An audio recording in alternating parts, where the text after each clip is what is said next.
Shalom, saudaraku yang diberkati oleh Tuhan Yesus Kristus.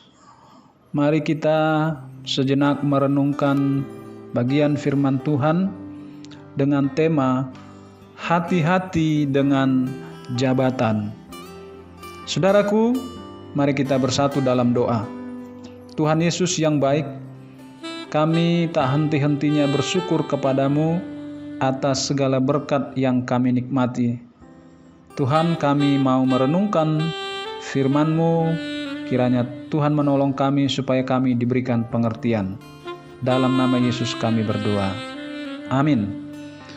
Mari kita membuka Keluaran pasal 1 ayat 8 sampai ayat 15. Demikianlah firman Tuhan. Kemudian bangkitlah seorang raja baru memerintah tanah Mesir yang tidak mengenal Yusuf.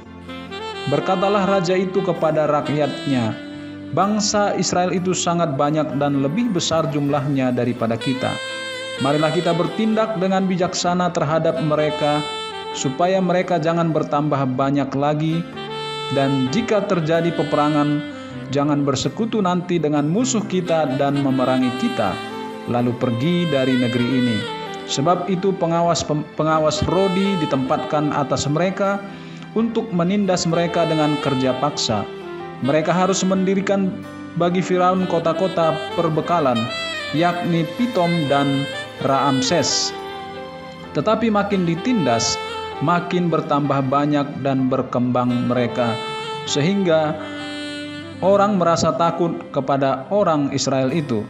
Lalu dengan kejam orang Mesir memaksa orang Israel bekerja dan memahitkan hidup mereka dengan pekerjaan yang berat, yaitu mengerjakan tanah liat dan batu bata, dan berbagai-bagai pekerjaan di padang.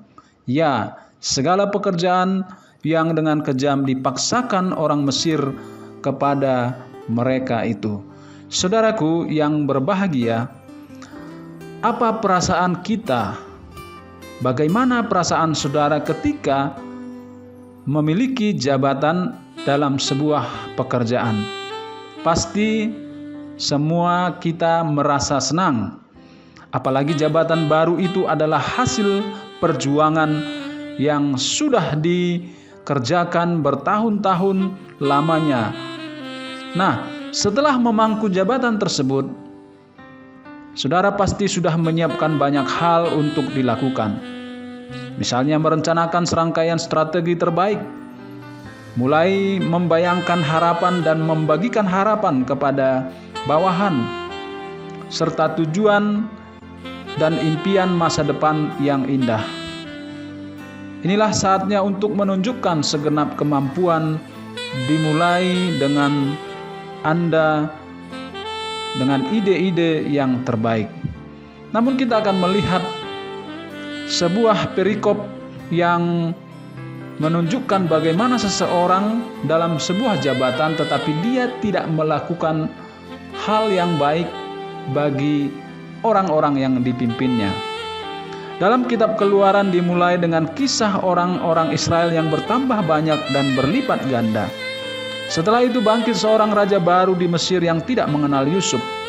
Ia mulai menyadari betapa besar jumlah orang Israel dan melihat kenyataan itu sebagai sebuah ancaman dan bahaya bagi bangsanya sendiri.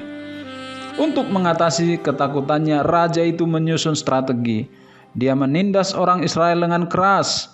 Mereka dipaksa membangun kota Pitom dan Raamses sebagai kota perbekalan. Raja itu menindas dan membuat hidup orang Israel sengsara tanpa belas kasihan. Dia pun memerintahkan bidan untuk membunuh bayi laki-laki yang lahir dari orang Israel, sampai akhirnya dia menyuruh seluruh rakyatnya melemparkan anak laki-laki orang Ibrani ke sungai Nil. Saudaraku, kita perlu menyadari posisi atau jabatan yang dimiliki adalah titipan Tuhan. Bagaimana seorang yang mempunyai jabatan tertinggi di Mesir, dia melakukan hal-hal yang menyengsarakan orang Israel, sampai mereka dibuat bekerja paksa, mereka dibuat menderita, agar mereka tidak berkembang.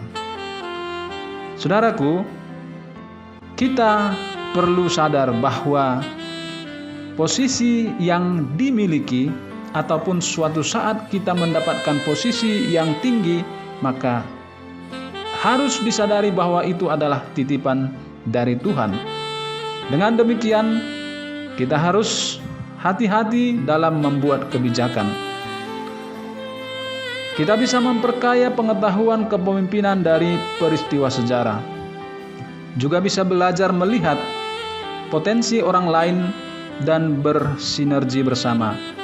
Sehingga itu akan mengoptimalkan fungsi kepemimpinan seseorang.